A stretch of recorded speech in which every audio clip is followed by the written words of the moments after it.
مگر اندر پروڈکشن روم میں وقت ساکن ہو چکا تھا۔ کمرہ ایک مقدس عبادت گاہ کی طرح روشن اور خاموش تھا۔ چاروں اور ہلکی سنہری روشنی پھیلی ہوئی تھی۔ دیواروں پہ لگے لیمپ شیشے اور دھات سے ٹکرا کے عکس پیدا کر رہے تھے۔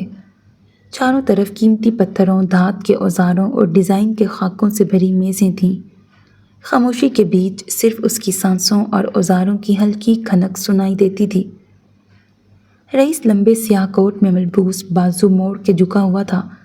اس کے سامنے ایک چھوٹی سی میز پہ جمی مخملی کپڑے کی شیٹ پر قیمتی ہیرے اور موتی بکھرے تھے، دنیا کے نایاب ترین جواہرات۔ ان کے عکس میں روشنی یوں جھلمل کر رہی تھی جیسے کوئی چھوٹا سا کہکشانی جھرمٹ بچھا دیا ہو۔ وہ ہنر اور صبر کے ساتھ ہر ہیرے کو چمٹی میں تھام کر باریکی سے دیکھتا، ایک پتھر کو چھوٹے آلے سے تراشتا، پھر آہستگی سے دوسرے کے ساتھ جوڑتا، دھات کو آگ پر نرم کرتا، پھر باریک قلم سے اس میں لکیریں کھینچتا، ایسی لکیریں جو عام نظر کو بس خوبصورتی دکھتیں مگر دراصل ان میں صدیوں کا فن اور راز پوشیدہ تھا۔ اس فن پارے کو مکمل ہونے میں 57 دن لگے تھے۔ ہر دن ایک نئے امتحان کی طرح تھا جس میں اس نے ہر ہیرے کو بڑی محنت سے تراشا اور پھر انہیں یوں جوڑا جیسے ستارے ایک دوسرے کی کشش سے جڑے ہوں۔ اب وہ آخری رات تھی اور رئیس کے سامنے اس کے فن کا نچوڑ رکھا تھا، ایک ننھا سا لاکٹ، بالکل ویسا ہی جیسا کہ پرانی داستانوں میں بیان کیا جاتا ہے۔ اس کی شکل سادہ تھی، ایک بیضوی خول جو باہر سے ایک خوبصورت سیاہ اور گہرے رنگ کے ہیرے سے بنا ہوا تھا۔ اس کی سطح پر باریک مدھم سے نقش و نگار تھے جو اسے ایک پر اسرار اور قدیم شکل دے رہے تھے۔ پھر اس نے آہستگی سے اس لاکٹ کے کھول کو کھولا اور اندر کی دنیا اس کے سامنے آ گئی۔ خول کے اندر سیاہ ہیروں سے بنی ہوئی ایک مکڑی تھی، گویا کسی تاریک سمندر کی تہہ میں جمی ہوئی لگتی تھی۔ اس کی باریک ٹانگیں ایسے تراشی گئی تھیں کہ جیسے ہوا میں تیر رہی ہوں۔ مکڑی کا درمیانی حصہ ایک بڑا سرخ ہیرا تھا جو لاکٹ کی گہرائی میں یوں دہک رہا تھا جیسے کوئی دبی ہوئی آگ۔ اس کی چمک نے اندر کی فضا کو ایک غیر معمولی سرخی بخشی ہوئی تھی۔ یہ لاکٹ محض ایک زیور نہیں تھا بلکہ ایک راز تھا جو اپنے اندر ایک خوفناک خوبصورتی کو چھپائے ہوئے تھا۔ اس کی قیمت کا اندازہ لگانا ناممکن تھا مگر مراد کہتا تھا کہ یہ تخلیق 157 کروڑ کی تھی، اتنی کہ کئی سلطنتیں ڈوب جائیں اور پھر بھی اس کی چمک باقی رہے۔ جب لاکٹ مکمل ہو گیا تو اس کی آنکھوں میں تھکن اور سکون دونوں نمایاں تھے۔ 57 دنوں کی مسلسل محنت، ان کے اندرونی وسوسے، اس کی یکسوئی، سب کا حاصل اس لاکٹ کی صورت میں تھا۔ سب کا حاصل اس لاکٹ کی صورت میں تھا۔ یہ لاکٹ نہیں تھا بلکہ ایک جال تھا جسے وہ دنیا اور شاید خود اپنے لیے بن چکا تھا۔ لکڑی کی میز پہ رکھے مگ میں کافی کپ کی ٹھنڈی ہو چکی تھی۔ اس کی سطح پہ پتلا سا دھندلا پردہ جم گیا تھا جیسے وقت خود بھی تھک کر جم گیا ہو۔ فلک اپنی مخصوص نیلی چادر میں لپٹی کرسی پہ جھکی بیٹھی تھی۔ اس کے سامنے کھلی اسکرین پہ لفظوں کی لڑی بن رہی تھی۔ کی بورڈ پہ پھسلتی انگلیاں بار بار رکتیں پھر چلنے لگتیں جیسے اس کے دل کی دھڑکنیں اسکرین پہ بہہ رہی ہوں۔ جب محبت ٹھکرا دے تو اس سے کیسے باہر نکلا جائے؟ جب محبت ٹھکرا دے تو انسان کا دل پہلے اپنی ہی دھڑکنوں کو دشمن سا لگنے لگتا ہے۔ وہ لمحے جو کبھی روشنی کے چراغ تھے اب اندھیروں کے خنجر بن جاتے ہیں۔ مگر زندگی کا کمال یہی ہے کہ وہ ٹوٹی ہوئی اینٹوں سے بھی ایک نیا آشیانہ بنا لیتی ہے۔ محبت کے انکار کے بعد انسان اگر اپنے زخموں کو عزت دے، اپنی تنہائی کو گلے لگائے اور اپنی ذات سے دوستی کر لے تو دھیرے دھیرے وہی زخم زندگی کی سب سے بڑی طاقت میں بدل جاتے ہیں۔ محبت کا ٹھکرایا جانا کبھی اختتام نہیں ہوتا، یہ اکثر نئے آغاز کا پہلا دروازہ ہوتا ہے۔ بس ہمت چاہیے اور یقین کہ دل کی راکھ سے بھی دوبارہ چراغ جل سکتے ہیں۔ اس کی انگلیاں تیزی سے پھسل رہی تھیں۔ محبت جب آپ کو نہیں اپناتی تو وہ دشمن نہیں بنتی، وہ بس ایک پرچھائی بن جاتی ہے جو ساتھ ساتھ چلتی ہے لیکن ہاتھ نہیں تھامتی۔ ایسے میں نفرت پیدا نہیں ہوتی بلکہ بس ایک تھکن، ایک بوجھ اترنے کی خواہش جاگتی ہے۔ محبت سے نکلنے کے لیے نفرت درکار نہیں، ہمت درکار ہوتی ہے۔ یہ جملے لکھتے ہوئے اس کی آنکھوں میں نمی تیرنے لگی۔ وہ جانتی تھی کہ یہ کتاب صرف قاری کے لیے نہیں، اس کے اپنے علاج کے لیے بھی تھی۔ اس کے پاس 10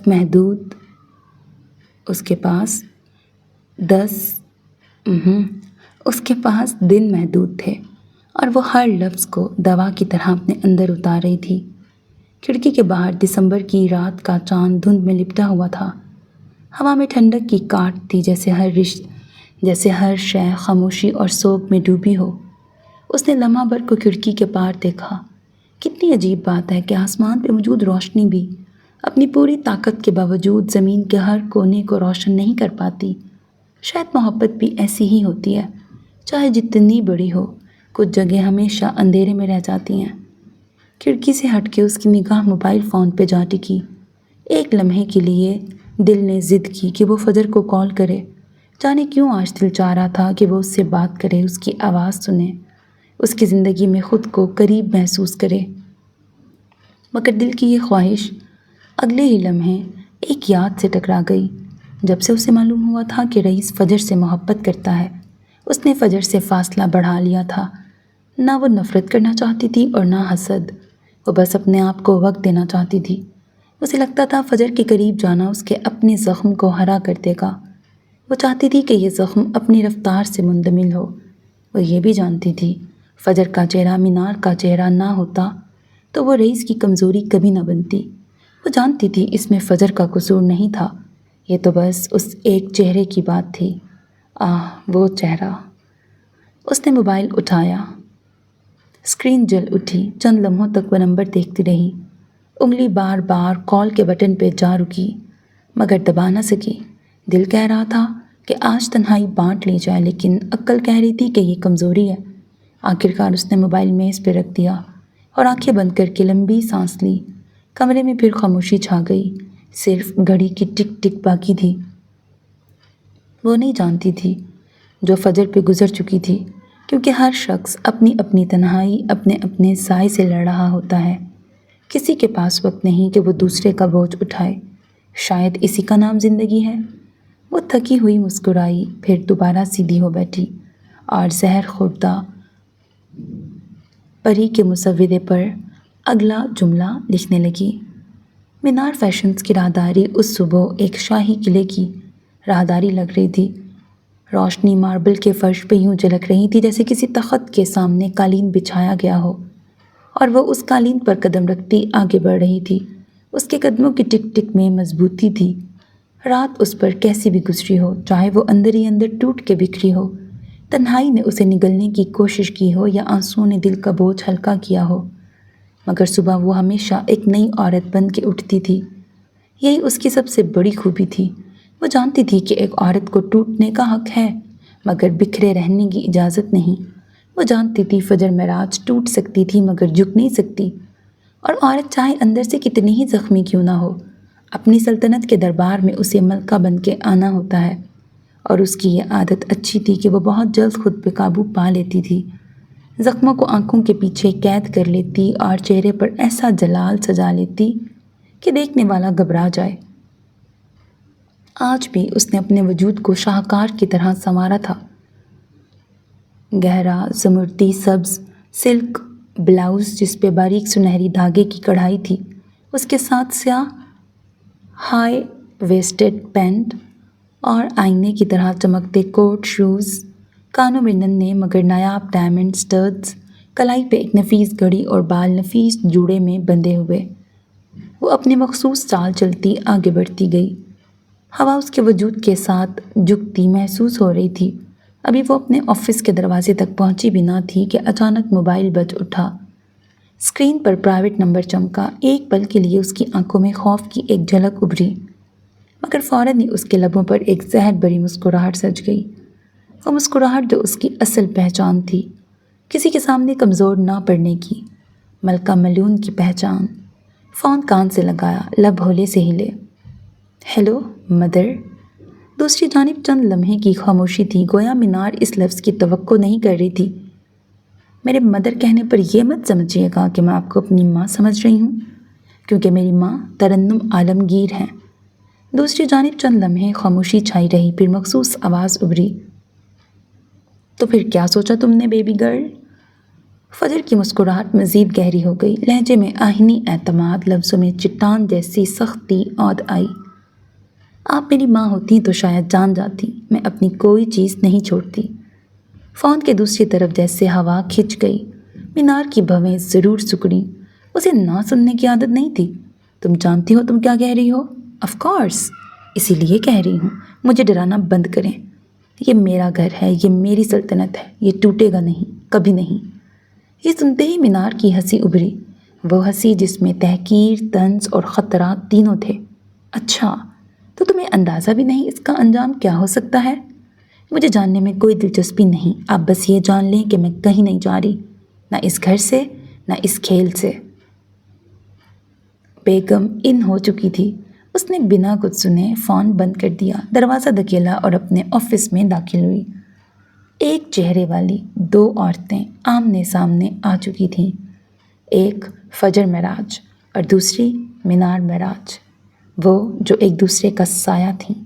ایک کے وجود میں جادو اور زہر تھا، دوسرے کے وجود میں غرور اور تخت۔ اگر فجر معراج سے رانیاں ڈرا کرتی تھیں تو مینار معراج ان رانیوں کو اگر فجر معراج سے رانیاں ڈرا کرتی تھیں تو مینار معراج ان رانیوں کو کھا جاتی تھی۔ اب یہ کھیل دو ملکاؤں کا تھا، دیکھنا یہ تھا کہ سلطنت پہ قبضہ کس کا ہوتا۔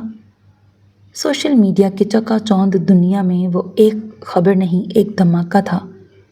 ایمبر لائٹ اسٹوڈیوز کے آفیشیل پیج پہ جاری کی گئی ایک مختصر مگر تباہ کن پوسٹ نے فیشن اور شوبز کی دنیا میں بھونچال پیدا کر دیا تھا۔ انتہائی افسوس کے ساتھ مطلع کیا جاتا ہے کہ مینار فیشنز کے ساتھ ہمارا معاہدہ فوری طور پر ختم کیا جا رہا ہے۔ محترمہ فجر معراج کے غیر پیشہ ورانہ رویے اور اچانک منصوبے سے دستبرداری نے ہمیں مایوس کیا ہے۔ ہم عالمی صنعت میں ذمہ داری اور عزم کی قدر کرتے ہیں اور اس قسم کا رویہ ناقابل قبول ہے۔ یہ پوسٹ محض چند الفاظ کا مجموعہ نہیں تھی، بلکہ فجر کے کیریئر پر لگایا گیا ایک کاری وار تھی۔ ابھی لوگ اس خبر کے جھٹکے سے سنبھل بھی نہ پائے تھے کہ ایک ویڈیو وائرل ہو گئی۔ اسکرین پہ فجر معراج کا چہرہ تھا، وہی نقوش، وہی جانی پہچانی آواز، مگر الفاظ نخوت بھرے تھے۔ میں ایک ملکی فلم پہ کام کر رہی ہوں، جس کی وجہ سے میرے پاس ایمبر لائٹ جیسے بڑے پروجیکٹ کے لیے وقت نہیں ہے۔ کبھی کبھی اپنے ذاتی عزائم زیادہ اہم ہوتے ہیں۔ بس پھر کیا تھا، تبصروں اور سرخیوں کا ایک طوفان امڈ آیا۔ ہر نیوز چینل کی ہیڈ لائن، ہر فیشن بلاگ کا موضوع یہی تھا، پاکستان ڈیزائنر کی عالمی بے عزتی، فجر معراج نے ایمبر لائٹ کو دھوکہ دیا۔ کیا ملکی فلم کے لیے بین الاقوامی موقع ٹھکرا دیا گیا؟ مینار فیشنز کی ساکھ داؤ پہ لگ گئی۔ اسے یہ سب تب معلوم ہوا جب فون پہ الزامات کی بارش ہونے لگی۔ وہ اپنے آفس میں ساکت کھڑی تھی، سامنے لیپ ٹاپ کی اسکرین پر اپنی ہی ہم شکل کو مسکرا کے جھوٹ بولتے دیکھ رہی تھی۔ اس کا دماغ سن اور دل برف کی طرح ٹھنڈا ہو رہا تھا۔ یہ وہ نہیں تھی، یہ کال اس نے نہیں کی تھی، یہ ویڈیو اس نے نہیں بنائی تھی، یہ مینار تھی اور اس کے الفاظ گونج اٹھے، تم صرف میری پرچھائی ہو۔ یہ اس کی نافرمانی کی پہلی سزا تھی۔ اگلے چند گھنٹے مینار فیشنز کے لیے قیامت سے کم نہ تھے۔ دفتر کی پرسکون راہداریوں میں سرگوشیوں کا زہر گل چکا تھا۔ ہر کوئی فجر کو شک کی نگاہ سے دیکھ رہا تھا، اس کی عقل پہ ماتم کر رہا تھا۔ ووگ جیسے میگزین کے فرنٹ کور تک پہنچنے والی فجر معراج اب نفرت کی زد میں تھی۔ یہ فجر نے کیا کر دیا؟ اتنی بڑی کمپنی سے کون معاہدہ توڑتا ہے؟ اب کمپنی کا کیا ہوگا؟ ہماری ساکھ تو مٹی میں مل گئی۔ فون کی گھنٹیاں بجنا بند نہیں ہو رہی تھیں، ایک کے بعد ایک مقامی کلائنٹس اپنے پروجیکٹس روکنے، معاہدوں پہ نظر ثانی کرنے کی دھمکیاں دے رہے تھے۔ جو برانڈز کل تک مینار فیشنز کے ساتھ کام کرنے پر فخر کرتے تھے، آج وہ اپنا نام اس غیر پیشہ ور کمپنی کے ساتھ جوڑنے سے خوفزدہ تھے۔ یہ خبر صرف بین الاقوامی نہیں رہی تھی، بلکہ ملکی سطح پر بھی ان کی بنیادیں ہلا رہی تھی۔ سوال ڈھیروں اور جواب ندارد۔ وہ خاموش رہی، اس کے پاس کوئی جواب نہیں تھا۔ وہ جانتی تھی کہ یہ آگ مینار نے لگائی تھی اور اس کا مقصد صرف اسے جلانا نہیں بلکہ اس کی شناخت کو راکھ کر دینا تھا۔ اور اس وقت وہ جل رہی تھی۔ اس کی شناخت، اس کی پہچان پر حملہ ہوا تھا۔ وہ کیسے سہ پاتی؟ میز پر دونوں ہاتھ رکھے وہ جھکی ہوئی تھی۔ اس کا غصہ، اس کی جلن دور دور تک محسوس کی جا سکتی تھی۔ اس کی شناخت پر وار کیا گیا تھا، وہ کیسے سہ پاتی؟ اس کے ناخن میز کی سطح میں گڑ گئے، آنکھیں سرخ ہو چکی تھیں۔ وہ زبان دانتوں تلے دبائے خود پہ ضبط کر رہی تھی، اپنی چیخ کو اپنے اندر روکے ہوئے تھی۔ اسی دوران شہر کے دوسرے کونے میں مینار اپنے نیم تاریک اسٹڈی میں بیٹھی تھی۔ اس کے سامنے لگی متعدد اسکرینوں پہ وہی خبریں، وہی ویڈیوز اور لوگوں کے غصے بھرے تبصرے گردش کر رہے تھے۔ اس کے ہاتھ میں پکڑے کپ سے اٹھتی بھاپ اس کے چہرے کے شیطانی تاثرات کو مزید پراسرار بنا رہی تھی۔ اس نے اپنی ہی آواز میں فجر کو ایمبر لائٹ سے انکار کرتے ہوئے سنا، اور اس کے لبوں پر ایک فاتحانہ مسکراہٹ پھیل گئی۔ یہ مسکراہٹ آہستہ آہستہ ایک سرد قہقہے میں بدل گئی۔ کہا تھا نا بیبی گرل، تمہاری کوئی شناخت ہے ہی نہیں۔ تم میری تخلیق ہو، میری پرچھائی، اور پرچھائیوں کا مقدر روشنی میں جل جانا اور اندھیروں میں گم ہو جانا ہوتا ہے، اس سے زیادہ کچھ نہیں۔ مینار آؤٹ لیٹ کی عمارت روشنیوں سے جگمگا رہی تھی، مگر اس جگمگاہٹ کے باہر شور کا طوفان کھڑا تھا۔ بارش کی ہلکی بوندوں نے ہوا کو نمی دی ہوئی تھی، اور کیمروں کی فلیش لائٹس ہر لمحے اندھیرے کو چیر رہی تھیں، جیسے بجلی مسلسل کوند رہی ہو۔ وہ یہاں وزٹ کے لیے آئی تھی، اور اب یہاں سے نکلنا مشکل لگ رہا تھا۔ شیشے کے دروازے کے پیچھے سیکیورٹی کا ایک حلقہ بنا ہوا تھا۔ اندر سے قدموں کی چاپ ابھری اور سب کی نظریں ایک دم تن گئیں۔ اگلے ہی لمحے دروازہ کھلا اور وہ منظر سامنے آیا جس کا انتظار تھا۔ فجر معراج، جس کا وہ انتظار کر رہے تھے، وہ آہستہ آہستہ دروازے سے باہر نکلی۔ سیاہ لانگ کوٹ بارش کی نمی سے بھیگنے لگا۔ اس کے کندھوں پر بالوں کی چند لٹیں گرتی ہوئی چمک رہی تھیں۔ بڑی اینک نے اس کی آنکھوں کو ڈھانپ رکھا تھا، مگر چہرے کا تاثر کسی بھی کیمرے کے قابو میں نہیں آ رہا تھا۔ وہ اتنی پر اعتماد اور سرد لگ رہی تھی جیسے یہ سارا شور اس کے لیے کوئی معنی ہی نہ رکھتا ہو۔ اس کے باہر نکلتے ہی یکدم شور بڑھ گیا۔ فجر معراج، کیا آپ کچھ کہنا چاہیں گی؟ کیا آپ کو اندازہ ہے یہ اسکینڈل کتنا بڑا ہے؟ ایمبر لائٹ اسٹوڈیوز نے آپ سے کنارہ کیوں کیا؟ کیا یہ سب مینار فیشنز کا اختتام ہے؟ سوالات کی بارش میں ہر مائک اس کی طرف جھک رہا تھا۔ فلیش لائٹس مسلسل چمک رہی تھیں، اور رپورٹرز ایک دوسرے کو دھکیلتے ہوئے آگے بڑھنے کی کوشش کر رہے تھے، مگر وہ ایک پتھر کی دیوار کی طرح چلتی رہی، نہ رکی، نہ پلٹی، نہ کوئی جواب دیا۔ اس کے عقب میں ولی چل رہا تھا، ایک ہاتھ ہلکا سا اٹھائے، دوسرا قریب آنے والوں کو روکتے ہوئے۔ اس کے چہرے پر سختی تھی اور آنکھوں میں یقین۔ وہ آنکھیں آگے بڑھنے والوں کو خبردار کر رہی تھیں۔ گارڈز نے ہجوم کو گھیرا ہوا تھا، مگر وہ اس تک پہنچنے کی بھرپور کوشش کر رہے تھے۔ گاڑی ہجوم کے پار کھڑی تھی، لمبی، بلیک، جس کی کھڑکیاں اندر کا منظر چھپا رہی تھیں۔ ڈرائیور نے دروازہ کھول رکھا تھا، مگر وہاں تک پہنچنا گویا ایک معرکہ تھا۔ وہ ہونٹ آپس میں سختی سے پیوست کیے آگے بڑھ رہی تھی۔ اس کی ہیلز کی ہلکی ٹک ٹک بارش سے بھیگی فرش پہ گونجتی اور شور میں بھی ایک الگ تاثر دیتی۔ کیمروں کے سامنے وہ ہر لمحہ ایک تصویری فریم بنتی جا رہی تھی، شاہانہ مگر ناقابل تسخیر۔ ایک رپورٹر گارڈز کا گھیرا توڑتے ہوئے آگے بڑھا۔ اس سے پہلے کہ وہ فجر تک پہنچتا، ولی نے اسے پیچھے کالر سے پکڑا اور دور جھٹکا۔ کہا نا دور رہو۔ ہجوم لمحہ بھر کے لیے پیچھے ہٹا، مگر فوراً پھر سمٹ آیا۔ گاڑی اب قریب تھی، مگر فلیش لائٹس اس قدر تیز تھیں کہ جیسے دن نکل آیا ہو۔ فجر نے ایک لمحے کو گردن اٹھائی، اس کے ہونٹوں پہ ہلکی سی مسکراہٹ آئی، ایسی مسکراہٹ جو نہ واضح، جو نہ وضاحت دیتی تھی، نہ انکار کرتی تھی، بس ایک خاموشی جو سب کو اور زیادہ بے چین کر گئی۔ وہ گاڑی تک پہنچی اور اندر بیٹھ گئی۔ کیا آپ اس ویڈیو کی وضاحت نہیں کریں گی؟ کیمرے اس لمحے جھپٹ پڑے، مگر ولی نے دروازہ پوری طاقت سے بند کیا اور ایک نگاہ جون پہ ڈالی۔ وہ نگاہ خود ایک جواب تھی۔ یہ تمہارے سوالوں کی حقدار نہیں ہے۔ وہ خود بھی اندر بیٹھ گیا۔ ڈرائیور نے جھٹکے سے گاڑی بڑھا دی۔ ہجوم نے آخری بار دھاوا بولا، مائک اور کیمرے کھڑکیوں سے ٹکرائے، لوگ چیخے، فلیش لائٹس گئیں، مگر لمحہ گزر گیا۔ گاڑی شور اور ہجوم کو پیچھے چھوڑ کر سڑک پر نکل گئی۔ اندر ایک عجیب سی خاموشی چھا گئی، صرف گاڑی کا ہلکا سا شور باقی تھا۔ اس نے آہستگی سے سر سیٹ کے ساتھ ٹکایا، آنکھیں موند لیں۔ ولی نے اس کی طرف دیکھا۔ وہ جانتا تھا باہر دنیا طوفان اٹھا رہی تھی مگر اس وقت خاموشی ہی ان کی ڈھال تھی۔ روشنیوں کی جھلکیاں ایک دوسرے سے ٹکرا رہی تھیں۔ کیمرے کے لینس کے سامنے فلم کی ہیروئن ایک نیا چہرہ اپنی ڈائلاگ ڈیلیوری دہرا رہی تھی۔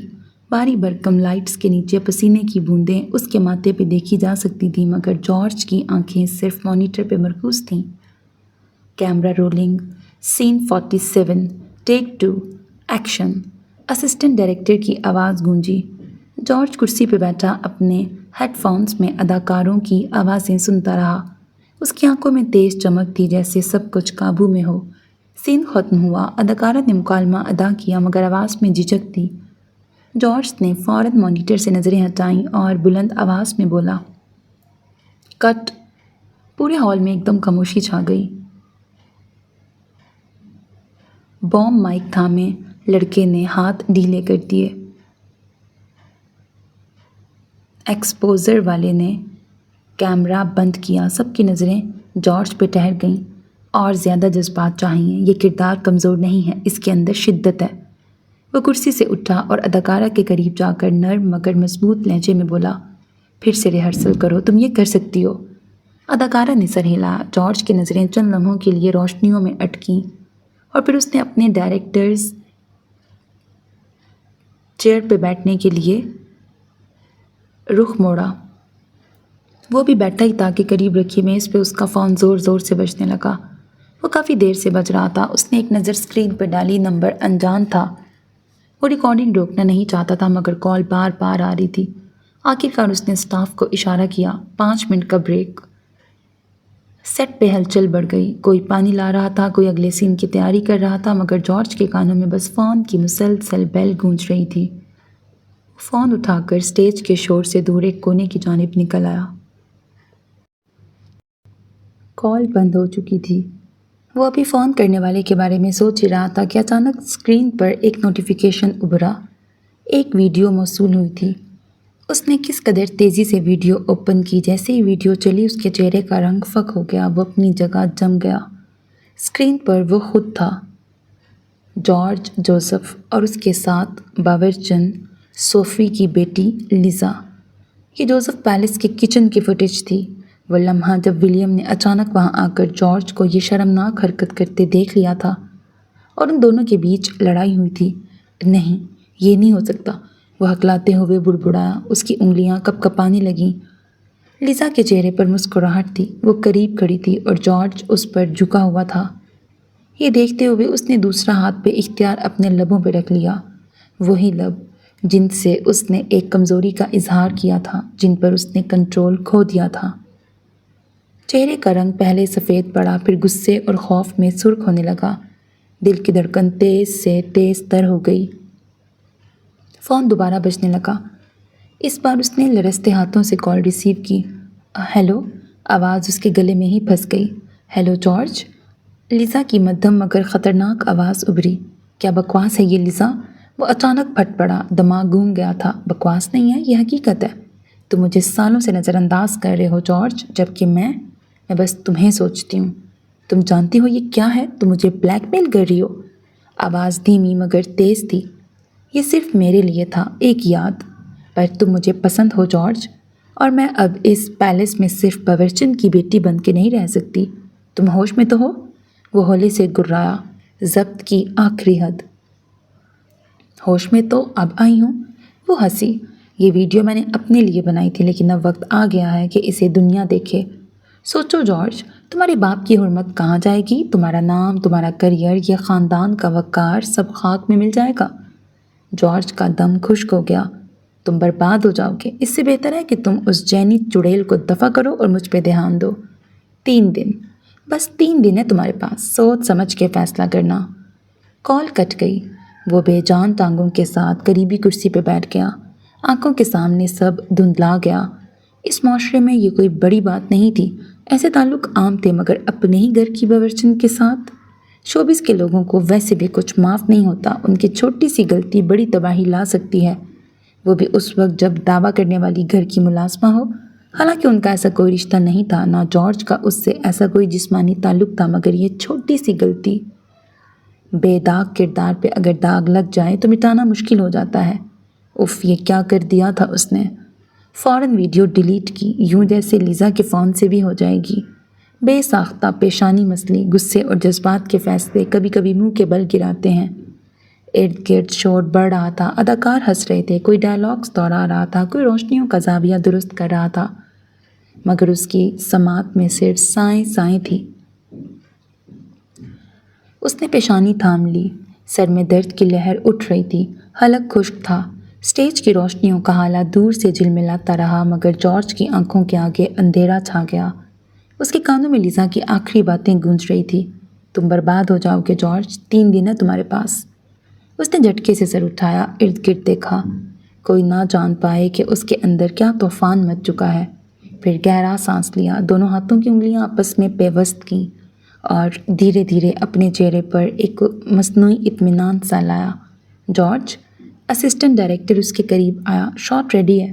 جارج نے ایک لمحے کو آنکھیں بند کی، پھر چہرے پہ نقاب سا ڈال کے بولا، ٹھیک ہے، سب اپنی پوزیشن پر۔ اس کی آواز میں اعتماد تھا، مگر دل کے اندر دھڑکن اتنی تیز تھی جیسے ابھی باہر نکل آئے گا۔ وہ واپس ڈائریکٹرز چیئر پہ بیٹھ گیا۔ کیمرہ مین نے سوالیہ نظروں سے دیکھا، جیسے جاننا چاہتا ہو کہ سب واقعی ٹھیک ہے یا نہیں۔ جارج نے فوراً مانیٹر کی طرف نظریں گاڑ لیں۔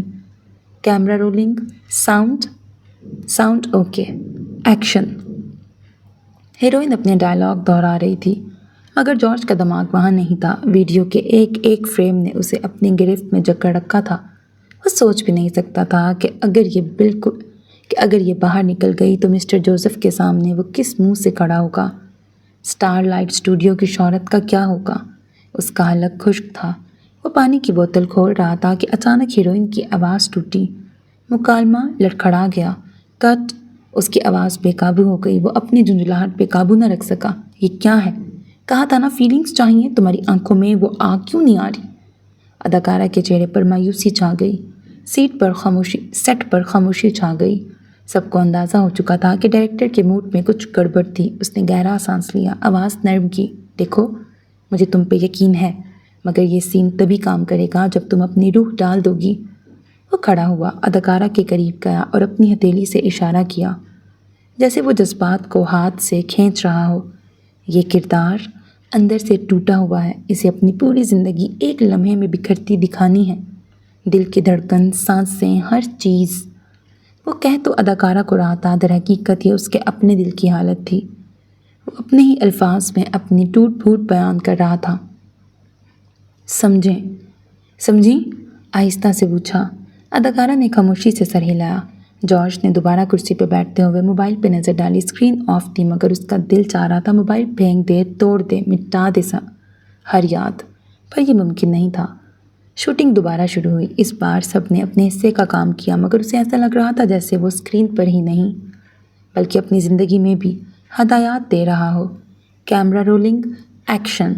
اداکارہ رو رہی تھی، اس کے الفاظ ٹوٹے پھوٹے تھے۔ جارج نے مانیٹر پہ دیکھا، ہاں یہی تو ہے ٹوٹنا، مگر اس ٹوٹنے میں بھی ایک اداکاری چاہیے، ایک پردہ، ایک نقاب۔ سین مکمل ہوا، اسسٹنٹ ڈائریکٹر نے خوش ہو کے داد دی، زبردست شاٹ۔ سب نے تالیاں بجائیں، مگر جارج کے لبوں پہ مسکراہٹ کے پیچھے ایک گہری تکن چھپی تھی۔ اس نے اگلے سین کی ہدایات دیں۔ یہ شوٹنگ تو چلتی رہتی، مگر اس کے سامنے اصل ڈرامہ شروع ہو چکا تھا۔ 3 دن، صرف 3 دن۔ گاڑی کے شیشوں پر ہلکی دھند جم رہی تھی، سڑک پہ ہلکی اوس کی بوندیں بچھی تھیں جیسے کوئی سرگوشی کر رہی ہوں۔ رئیس گاڑی کی پچھلی سیٹ پہ ٹیک لگائے بیٹھا تھا، سامنے والی سیٹ پر فون کی اسکرین پر تیزی سے انگلیاں چلا رہا تھا، جبکہ ڈرائیور خاموشی سے گاڑی آگے بڑھا رہا تھا۔ رئیس کی نظریں کھڑکی سے باہر تھیں، لیکن دماغ کہیں اور۔ ایمبر لائٹ اسٹوڈیوز کی خبر اس تک پہنچ چکی تھی، فجر کا نام بدنام ہو رہا تھا، ہر چینل، ہر اسکرین پر وہی تماشا۔ اس نے ایسا کیوں کیا تھا یہ سمجھ نہیں آ رہا تھا۔ وہ جان بوجھ کے ایسا کبھی نہیں کرے گی، اور ابھی تک اس کا کوئی بیان سامنے نہیں آیا تھا۔ کیا کر رہی تھی وہ؟ بمیں سکڑی ہوئی تھیں اور چہرے پر گہری سنجیدگی۔ چھوٹے سے بات کر رہا ہوں، آخر مکڑی نے ایسا بلنڈر کیوں مارا؟ رئیس نے پلکیں جھکائے خاموشی سے سنا۔ تم ملنے کب آؤ گے چھوٹے؟ مکڑی نے ایسا کیوں کیا؟ انٹرنیشنل بدنامی کیوں لی؟ مجھے سب جاننا ہے۔ اپنا ٹائپ کیا میسج بھی سنا، فی الوقت میں اپنی بیوی کے ساتھ ڈنر پہ ہوں، ابھی نہیں آ سکتا۔ یہ میسج پڑھتے ہی مراد کے چہرے پہ استہزاء سا ابھرا۔ آگ لگا کے محترمہ ڈنر کر رہی ہیں، کمال ہے۔ رئیس خاموش رہا، یوں جیسے اس کی باتیں انسنی کر رہا ہو، جیسے کچھ سنا ہی نہ ہو۔ کچھ یاد آنے پر رئیس چونک کر آگے جھکا اور میز پہ رکھا فون اٹھا کر زرتاش کا نمبر ملایا۔ کئی بار بیل گئی مگر دوسری طرف سے کال نہیں اٹھائی گئی۔ پھر اس نے لینڈ لائن ملایا۔ 2 گھنٹوں کے بعد فون اٹھایا گیا۔ ملازمہ کی مدھم آواز ابھری، جی صاحب۔ زرتاش کہاں ہے؟ اس کا سوال برق کی طرح کڑا تھا۔ وہ گھر پہ نہیں ہے صاحب۔ اس کی پیشانی پہ شکنیں ابھری، گھر پہ نہیں ہے؟ آفس سے تو وہ کافی دیر پہلے نکل گئی تھی۔ جی میں جانتی ہوں، بڑے صاحب کے لیے ڈاکٹر آنے والے ہیں، آپ فکر نہ کریں، ان کا چیک اپ میں خود دیکھ لوں گی۔ آج کل احمد اورنگزیب صاحب کا نرسنگ اسسٹنٹ چھٹی پر تھا اور آج ان کا ماہانہ معائنہ تھا دیہانت سے۔ اس نے تنبیہ کی، ٹھیک ہے صاحب، مگر وہ ملازمہ کی اگلی بات نے جیسے زمین اس کے قدموں کے نیچے سے کھینچ لی۔ وہ فجر میڈم آئی ہیں، بڑے صاحب کے کمرے میں ہیں، انہوں نے مجھے اندر نہیں آنے دیا، تھوڑی عجیب لگ رہی ہیں اور آپ کا انتظار کر رہی ہیں۔ فجر گھر پہ؟ وہ الجھا۔ مراد نے چونک کر سر اٹھایا، جی صاحب میڈم فجر ہی ہیں۔ ملازمہ گھبرائی ہوئی لگ رہی تھی۔ رئیس نے ایک لمحے کے لیے فون کان سے ہٹایا اور مراد کو اشارہ کیا، کیا ولی ان کے ساتھ ہے؟ اس نے فون دوبارہ کان سے لگایا، نہیں صاحب وہ اکیلی ہیں۔ لیکن وہ دونوں تو ریسٹورنٹ، مراد نے الجھ کے کہا۔ ٹھیک ہے، رئیس نے اسبات میں سر ہلاتے فون بند کر دیا۔ کیا واقعی وہ دونوں ایک ساتھ ہیں؟ اس نے سنجیدگی سے مراد کو دیکھا، کیسی باتیں کر رہے ہو، وہ دونوں ابھی ریسٹورنٹ میں ہیں، یہ دیکھو لوکیشن۔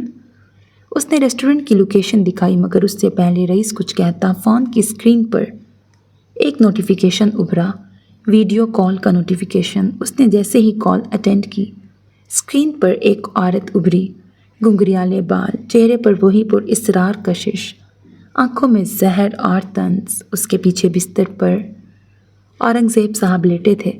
ہیلو رئیس، وہ جو سمجھنے کی کوشش کر رہا تھا اس کے انداز اور لہجے پر ساکت ہوا۔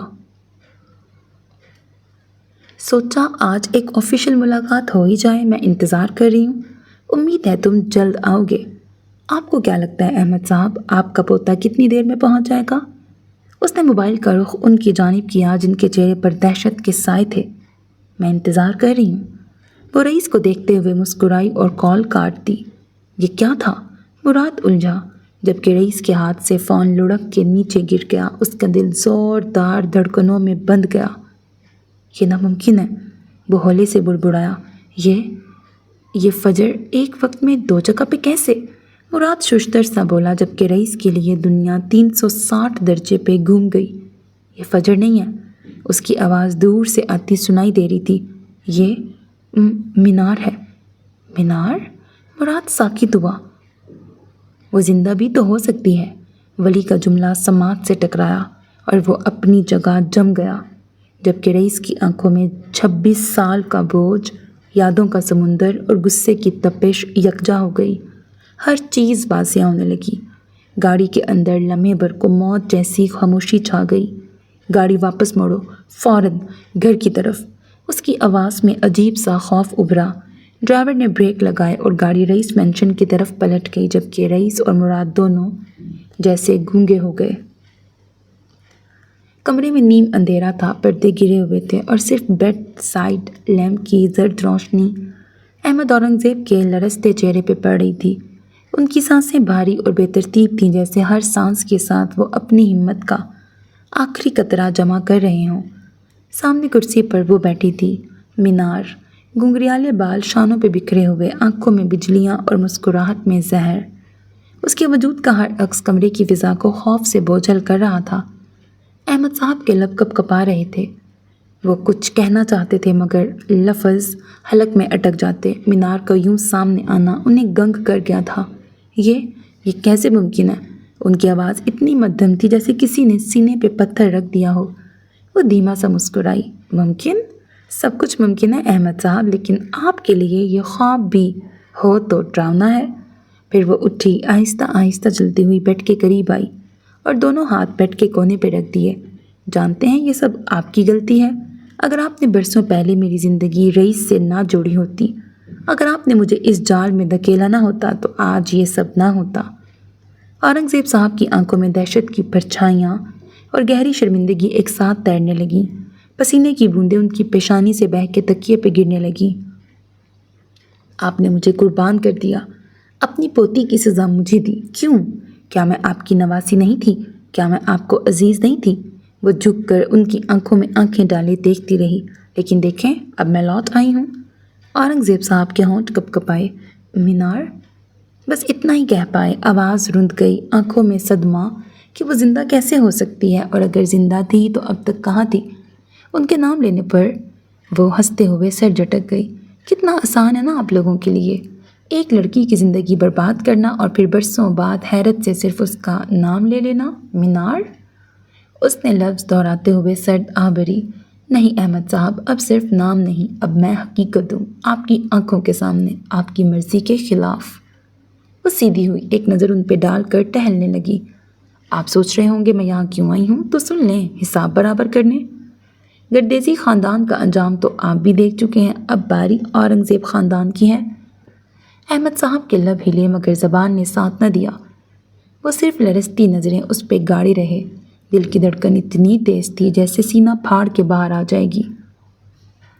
ڈریے مت، ابھی آپ کی جان نہیں لوں گی، لیکن اتنا یاد رکھیے، آج جو کچھ ہو رہا ہے وہ آپ کی اپنی لگائی ہوئی بنیادوں کا نتیجہ ہے۔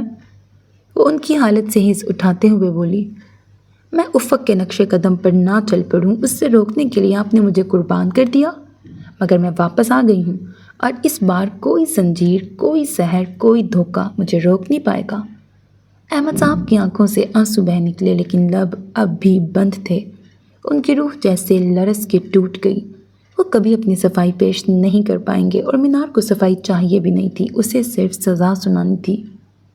کمرے کی گھڑی کی ٹک ٹک سنائی دینے لگی۔ باہر کہیں دور گاڑی کے ٹائر رکتے ہوئے سنائی دیے۔ اس کے ہونٹوں پہ ایک گہری پر اصرار مسکراہٹ ابھری۔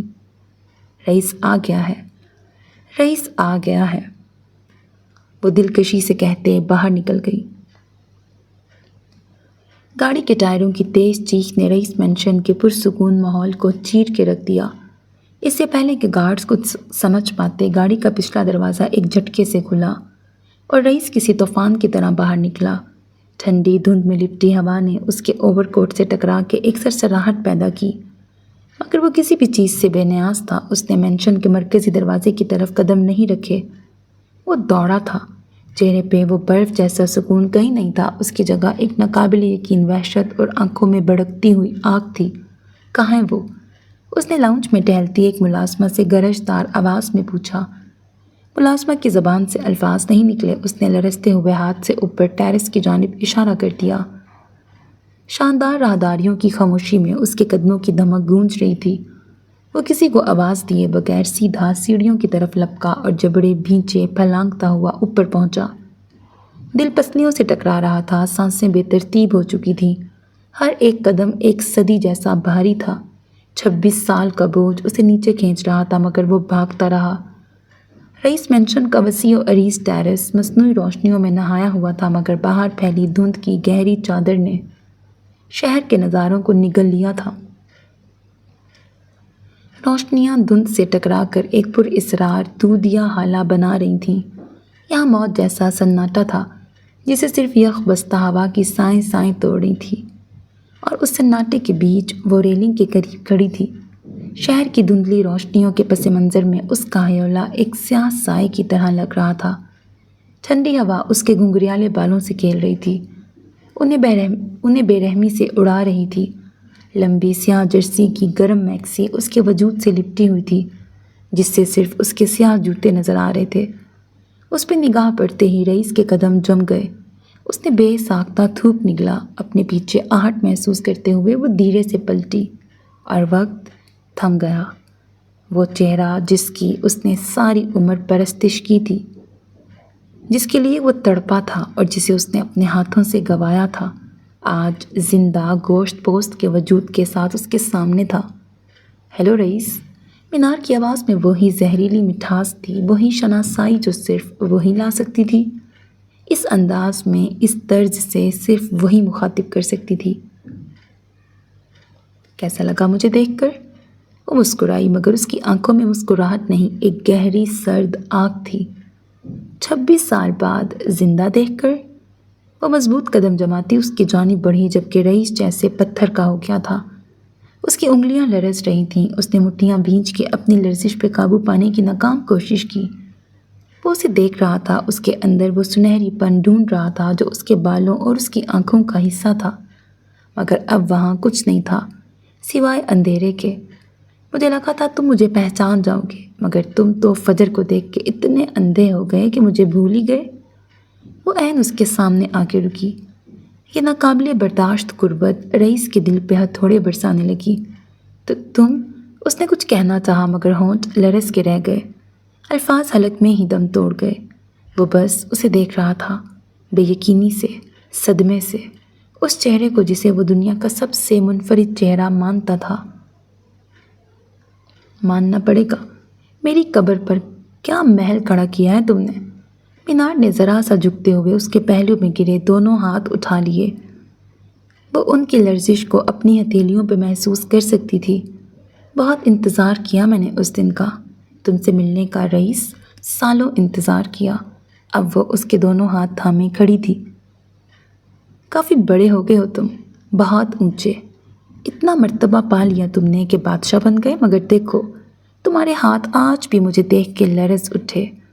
وہ پرسکون سی کہہ رہی تھی جبکہ رئیس کی نظریں ابھی تک اس کے چہرے پہ جمی تھیں۔ اس کے صرف ہاتھ ہی نہیں، اس کے ہونٹ بھی لرز رہے تھے۔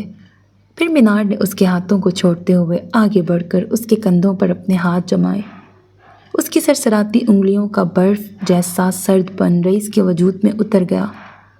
ویسے مجھے افسوس کرنا چاہیے یا خوش ہونا چاہیے؟ آواز طنزیہ تھی۔ اپنی فیملی کے لیے تم نے مجھے مار ڈالا جبکہ میری ہی ہم شکل کو بچانے کے لیے تم نے عروضہ کی جان لے لی۔ ہوا سائیں سائیں کرتی گزرنے لگی جبکہ فجر کا ذکر سنتے ہی رئیس کے بے جان وجود میں جیسے جان پڑ گئی۔ یہ سچ نہیں ہے، وہ ہولے سے بڑبڑایا جیسے خود کو یقین دلا رہا ہو۔ میں مینار معراج ایک بدصورت حقیقت ہوں۔ اس کی نظروں میں ابھی تک وہی بے یقینی دیکھ کر وہ بولی، مجھے آج بھی یاد ہے جب تم کتابوں سے نظریں ہٹا کر چھپ چھپ کے مجھے دیکھا کرتے تھے۔ رئیس مزید ساکت ہو گیا۔ اگر یہ مینار نہیں تھی تو وہ یہ سب کیسے جانتی تھی؟ مگر تم نے مجھے ویسے کبھی نہیں دیکھا جیسے تم فجر کو دیکھتے ہو۔ وہ ہنس دی۔ تم اسے اپنی خوش قسمتی کہو گے یا بدقسمتی؟ میں نے 26 سال صرف تمہیں دیکھا، تمہیں سوچا، تمہارا ورد کیا۔ میں نے 26 سال تم سے نفرت کی ہے رئیس، اور اب انجام کا وقت قریب آ چکا ہے۔ وہ ہولے سے پھنکاری۔ تم جاننا چاہتے ہو میں یہاں کیوں آئی ہوں؟ جواب سادہ ہے، تمہارا انجام لکھنے۔ یہ سنتے ہی رئیس کے چہرے پر پہلی بار استہزاء ابھرا۔ اس کے اندر کا کراؤنڈ کنگ جاگ اٹھا۔ اس نے اپنے کندھوں پہ رکھے اس کے ہاتھ جھٹک دیے۔ غلط فہمیاں بہت ہے تمہیں، تم آج بھی نہیں بدلی۔ بدلی میں واقعی نہیں ہوں، مگر غلط فہمیاں نہ۔ اس نے ایک قدم مزید رئیس کی طرف بڑھایا۔ کم از کم اب تمہیں ڈرنا چاہیے رئیس، تمہاری سلطنت تباہی کے دہانے پہ کھڑی ہے، اور تمہیں لگتا ہے میں یہ سب ہونے دوں گا؟ وہ ایک قدم پیچھے ہٹا، دماغ اب کام کرنے لگا تھا۔ وہ 26 سال بعد صرف دشمنی نبھانے آئی تھی، تب تک نہیں جب تک تمہاری کوئی کمزوری نہیں تھی، مگر اب۔ وہ زہریلی مسکراہٹ لیے بولی، تمہاری کمزوری میری مٹھی میں ہے۔ اس نے اپنی ہتھیلی رئیس کے سامنے کی۔ فجر معراج، یہ کہتے اس نے آہستہ سے اپنی مٹھی بند کر لی، جیسے فجر کی تقدیر کو اپنی گرفت میں لے لیا ہو۔ رئیس کے تاثرات یک لخت بدل گئے، آنکھوں میں ایک وحشی جلن ابھری۔ اس سے دور رہو۔ آواز میں حکم اور التجا کا امتزاج تھا۔ مینار نے چند لمحے اسے دیکھا اور پھر 2 قدم بڑھا کر اس کے بالکل قریب آ گئی۔ مسکراتے ہوئے اس کے دائیں جانب جھکی۔ میں اپنی بیٹی سے دور کیوں رہوں گی؟ تم مجھے میری بیٹی سے دور نہیں رکھ سکتے، اس نے سکون سے کہتے ہوئے رئیس کی ساری جان نکال دی۔ اس انکشاف نے رئیس کے وجود میں زلزلہ برپا کر دیا۔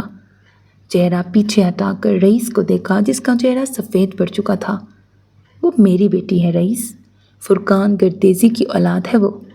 اس کے انکشافات بوم کی طرح گرنے لگے۔ رئیس بے یقینی سے اسے دیکھتا رہا، جیسے اس کی سماعت نے اسے دھوکہ دیا ہو، بلکہ نہیں، جیسے اس کی پوری زندگی دھوکہ ہو۔ تم جس سے محبت کرتے ہو نا، وہ اس شخص کی بیٹی ہے جس نے تم سے سب کچھ چھین لیا۔ وہ ہنسی، ایک تکلیف دہ زہریلی ہنسی۔ مجھے تم پہ ترس آ رہا ہے رئیس اورنگزیب، افسوس۔ اس کا دھیما کہا دھند میں لپٹی رات میں گونج گیا، جبکہ رئیس اپنی جگہ ساکت بت بنا کھڑا رہا۔ میں نے کہا تھا نا رئیس، تمہارا انجام قریب ہے۔ وہ پیچھے ہٹی، جلد ملیں گے۔ وہ پلٹی اور دھیرے دھیرے چلتی ہوئی ٹیرس کے دروازے میں گم ہو گئی۔ وہ اس کی جان نکال کر اپنے ساتھ لے جا رہی تھی اور وہ فق چہرہ لیے وہیں کھڑا رہ گیا۔ اس کے سماعت میں صرف مینار کا کہکہا اور ہوا کی سائیں سائیں گونج رہی تھی۔ فجر فرقان گردیزی کی بیٹی تھی۔ یہ انکشاف اسے توڑنے کے لیے کافی تھا۔ زینے نیم روشن تھے۔ فانوس کی مدھم روشنی بس اتنی تھی کہ اس کا ساکت چہرہ اور کانپتے ہاتھ صاف دکھائی دے رہے تھے۔ وہ سیڑھیوں پہ بیٹھا تھا جیسے زمین نے اس کے قدموں کی طاقت چھین لی ہو۔ پہیوں کی ہلکی چرچراہٹ سنائی دی۔ زرتاش آہستگی سے وہیل چیئر دھکیلتی ہوئی قریب آئی۔ اس کی نظریں رئیس پر جمی تھیں، مگر ان آنکھوں میں دکھ سے زیادہ کڑوا طنز ابھرا۔ وہ اس کے عین سامنے رک کے بولی، آواز گویا خنجر کی دھار جیسی تیز، کیسا لگا بھائی اپنے گناہوں کو اپنے سامنے زندہ دیکھ کر؟ رئیس نے ہلکا سا سر جھکایا، آنکھوں میں ابھی تک دھند بھری تھی۔ 26 سال تک آپ نے سب کو بے وقوف بنایا، خود کو بھی، مگر تقدیر کے پاس بڑی لمبی یادداشت ہوتی ہے۔ وہ آگے کو جھکی، الفاظ مزید کاٹدار ہو گئے۔ کیسا لگتا ہے جب آپ کا ماضی، آپ کا بدلہ، آپ کی کمزوریاں سب سامنے کھڑی ہو کے آپ کا مذاق اڑاتی ہیں؟ رئیس کے جبڑے بھیجے رہے۔ وہ سن رہا تھا، مگر اندر کا خوف، شک اور صدمہ اسے کند بنا رہے تھے۔ جبکہ زرتاش نے بات جاری رکھی، آپ نے سوچا تھا سب ختم ہو گیا؟ آپ نے سوچا تھا سب ختم ہو گیا؟ ایک لاش دفنا دینے سے کہانی ختم ہو جاتی ہے؟ نہیں بھائی، کہانیاں قبروں سے جنم لیتی ہیں، اور اب آپ کی کہانی جاگ اٹھی ہے۔ رئیس نے پلکیں موند لیں، دل کو یقین دلانے کی کوشش کی، جیسے یہ وہم ہو، دھوکہ ہو، مگر زرتاش کے الفاظ حقیقت کی کیلیں ٹھوکتے رہے۔ ڈرے مت بھائی، اس نے طنز بھری مسکراہٹ سے کہا، ابھی تو آغاز ہے، اصل حساب کتاب باقی ہے۔ اس نے گہرا سانس لیا، جیسے خود کو حواسوں میں لوٹانے کی کوشش کر رہا ہو، مگر آنکھوں میں اب بھی وہی اندھیرا تھا۔ کچھ دیر بعد اس کی گاڑی رات کی سنسان سڑکوں پہ بھاگی چلی جا رہی تھی، مگر اس کا دل بھاگنے سے قاصر تھا۔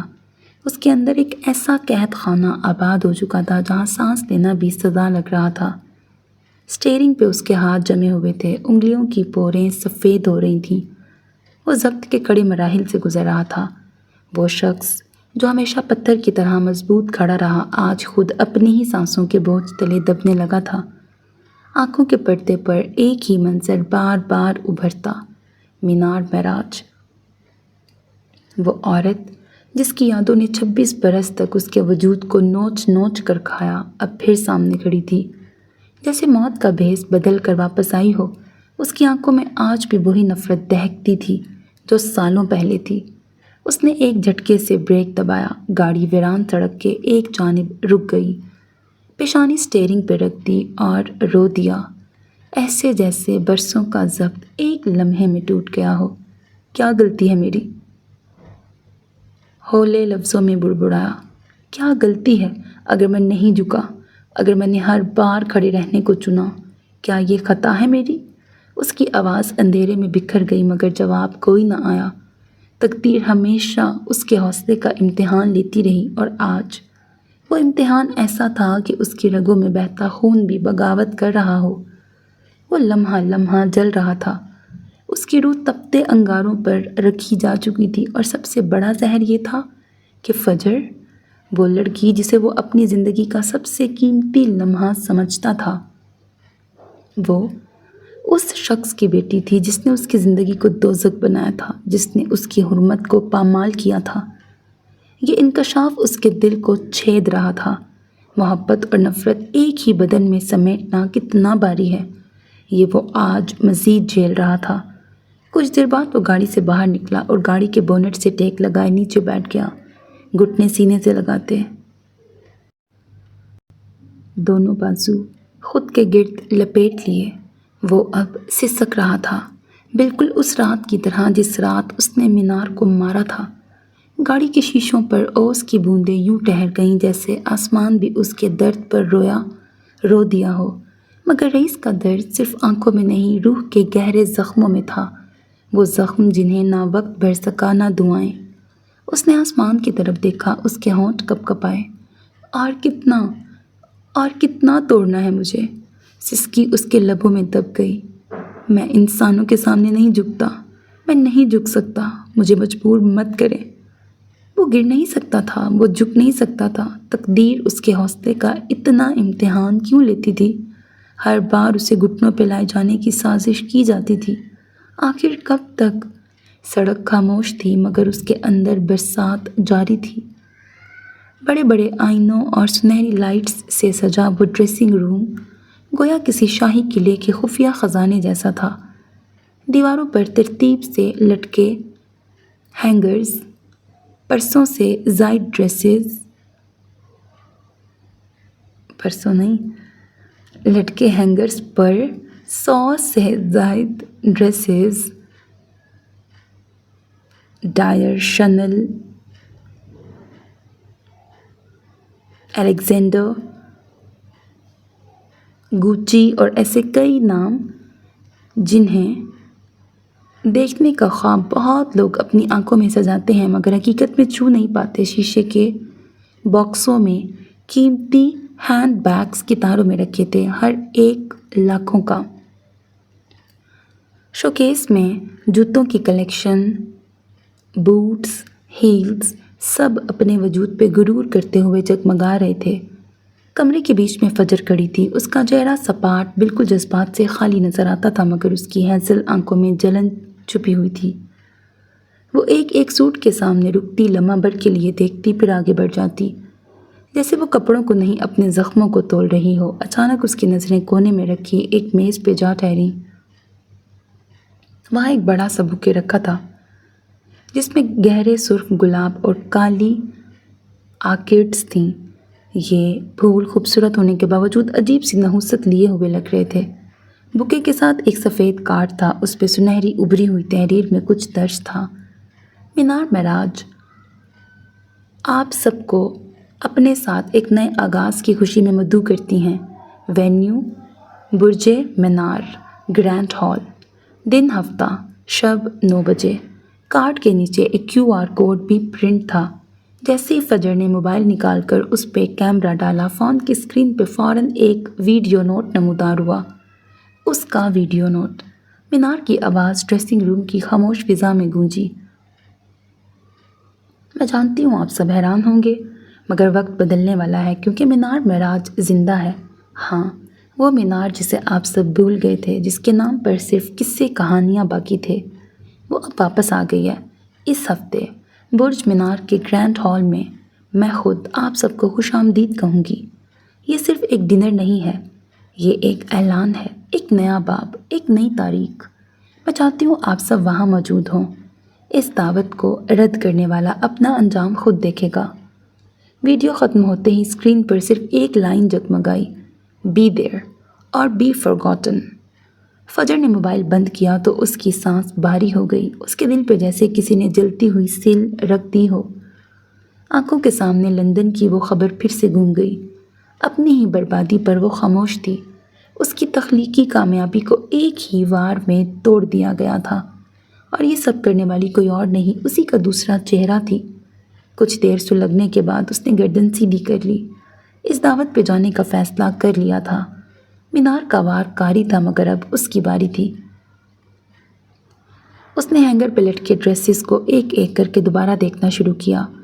پراڈا کا ایک شاندار سوٹ اس کے سامنے تھا، گہرا نیلا اسکرٹ، اس پہ سلور بیلٹ اور اوپر نفیس بلاؤز جس پہ ہاتھ سے کڑھائی کی گئی تھی۔ جیکٹ کے کالر پہ ٹیشو سے بنایا گیا آرٹ ورک گویا روشنی میں سانس لے رہا تھا۔ اس نے آئینے میں اپنے عکس کو دیکھا، آنکھیں سرخ ہو رہی تھیں مگر چہرہ مضبوط۔ پہلی بار اپنے میکے جا رہی ہوں، اتنی تیاری تو بنتی ہے۔ آنکھوں میں ملکہ ملون کی چمک ابھری، اور تبھی ڈریسنگ روم کا سلائڈنگ ڈور کھلا۔ ولی اندر آیا، اس کے قدم نرم تھے مگر آنکھوں میں تلاش کی جھلک دکھائی دی۔ میں تمہیں کب سے ڈھونڈ رہا ہوں، یوں کہا جیسے سکون مل گیا ہو۔ فجر نے کوئی جواب نہ دیا، بس نظریں سوٹ پہ مرکوز رکھیں۔ وہ اس کے قریب آیا۔ کیا کر رہی ہو؟ اس نے پراڈا کا سوٹ نکالا اور آئینے کے سامنے تھام لیا۔ ولی نے حیرانی سے دیکھا۔ ڈنر پہ جانے کی تیاری؟ فجر نے گردن اکڑا کے جواب دیا۔ ہاں، پہلی بار میں کے جا رہی ہوں، تیاری تو کرنی بنتی ہے۔ وہ گہری نظر سے اسے دیکھتا رہا۔ اس کے تاثرات بدل گئے۔ وہ جانتا تھا کہ یہ محض تیاری نہیں تھی، یہ اس کا مینار کی شروع کی جنگ میں داخل ہونے کا اعلان تھا۔ کیا ہمیں جانا چاہیے؟ تعجب سے پوچھا۔ کیوں، کیا ہوا؟ مدر ان لا سے ملنا نہیں چاہو گے؟ وہ یوں ہی کھڑی رہی۔ فجر کے جواب پہ اس کے لب تھوڑا کھلے، مگر وہ خاموش رہا۔ جانتا تھا کہ زخمی فجر کسی بھی بلا سے زیادہ خطرناک تھی۔ اس کے دماغ میں کچھ ضرور چل رہا تھا۔ پھر وہ دھیرے سے مسکرا دیا۔ اگر تم جانا چاہتی ہو تو میں تمہارے ساتھ ہوں۔ شکریہ، وہ بس اتنا ہی کہہ پائی، جبکہ ولی نے ہاتھ بڑھا کر اس کے گال کو نرمی سے چھوا۔ مجھے تھوڑا سا کام ہے، میں لیٹ ہو جاؤں گا۔ اس کے کام مراد اور جنید سے جڑے ہوتے تھے۔ زیادہ لیٹ نہیں ورنہ فوراً تنبیہ کی۔ ہاں جانتا ہوں، تم ٹرمینیٹ کر دو گی۔ وہ دروازے میں کھڑے ہوتے مسکرایا۔ فجر بال جھٹکتے ہوئے اس کی جانب مڑی اور پھر آنکھوں ہی آنکھوں سے اسے داد دی۔ وہ سمجھدار ہو کیا تھا، شوہر حضرات پر وقت کی پابندی لازم ہے۔ وہ سر ہلاتا پلٹ گیا۔ دروازہ بند ہوا تو مسکراہٹ فوراً مٹ گئی۔ اس کی آنکھیں پھر سے جل اٹھیں۔ آئینے کے سامنے کھڑے ہوتے اس نے اپنے عکس کو گھورا۔ آپ نے بہت بڑی غلطی کی ہے، زیر لب کہا۔ میری پہچان پہ حملہ کیا ہے، نہیں کرنا چاہیے تھا۔ وہ یوں کہہ رہی تھی جیسے آئینے میں اس کا اپنا عکس نہیں بلکہ مینار ہو۔ پھر ڈریس ہینگر پہ واپس لٹکا دیا۔ ہاں یہ مناسب ہے، وہ فیصلہ کر چکی تھی۔ گردن تھوڑی ڈھیلی کی، ایک گہرا سانس لیا۔ آنکھوں میں اب جلن کے بجائے آگ تھی۔ فجر کو مٹانے والوں کو ڈرنا چاہیے، آپ کو ایسا نہیں کرنا چاہیے تھا مدر۔ ڈریسنگ روم کی سنہری لائٹس اس کے چہرے پہ پڑیں اور وہ لمحہ گویا اعلان بن گیا۔